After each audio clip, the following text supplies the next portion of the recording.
guys, Caramilla here from Asleep at Last. Welcome to another one of my videos. So today I'm talking about undertiredness.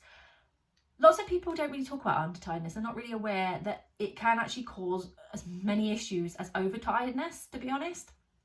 The way it usually appears is if you've got a baby or toddler that wakes consistently at various times in the night and then will stay awake for up to 2 hours, or you've got a child that wakes really early in the morning and seems wide awake, they're probably undertired. And undertiredness happens because your child is having too much day sleep, or that their bedtime is ridiculously early.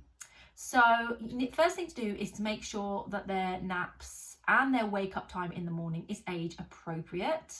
So, you know, I think people are surprised sometimes how little day sleep babies and toddlers actually need. A toddler, for example, you know, sometimes from about 2.5 onwards only need about 1.5 hours day sleep maximum in the middle of the day. And yes, they do get really tired because they're very physically active. But the problem with letting them nap during the day when they're tired, or especially letting them nap, have the danger naps as people call them, after sort of 3 or 4 o'clock in the afternoon, is that they will steal that sleep from their night sleep. They only need so much sleep across a 24-hour period, and if they're having most of that in the day, then they're just going to steal it from their night sleep. And night sleep is more restorative than day sleep, so it is important that they get the bulk of their sleep during the night.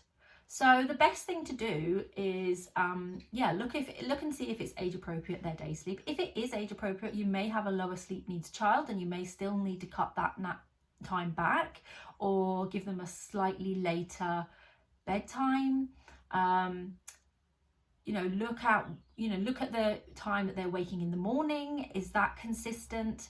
Is their nap time consistent? And is their awake windows from the nap to bedtime correct for their age as well?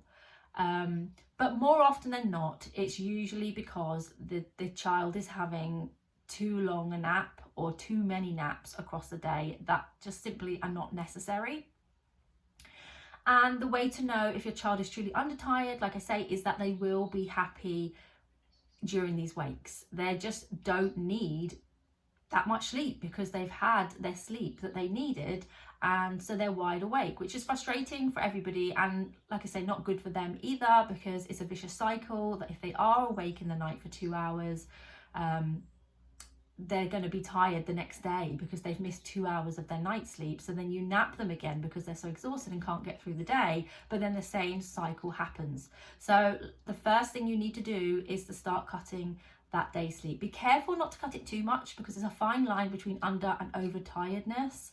So the best thing to do is to keep a log, make one small change, do it consistently for a week before you decide that it hasn't worked, and that if you want to change and do something else. Make a note of the changes that do occur so that you're tracking it and so that you don't forget what you did differently. And yeah, through doing that, you should be able to find what it is that's causing that really annoying wake in the middle of the night or that early morning wake. There will be something. So yeah, have a look, investigate, and make sure you eliminate it and you can fix it. What I do with my clients is I'm like a detective. I go through everything with a fine-tooth comb and I hunt out the issue, and I give the parent the solution so that they can get rid of it and eliminate it for good. So I hope you found that useful. Please hit like if you did, and remember to subscribe to my videos to be notified of when I do a new one. Thanks guys.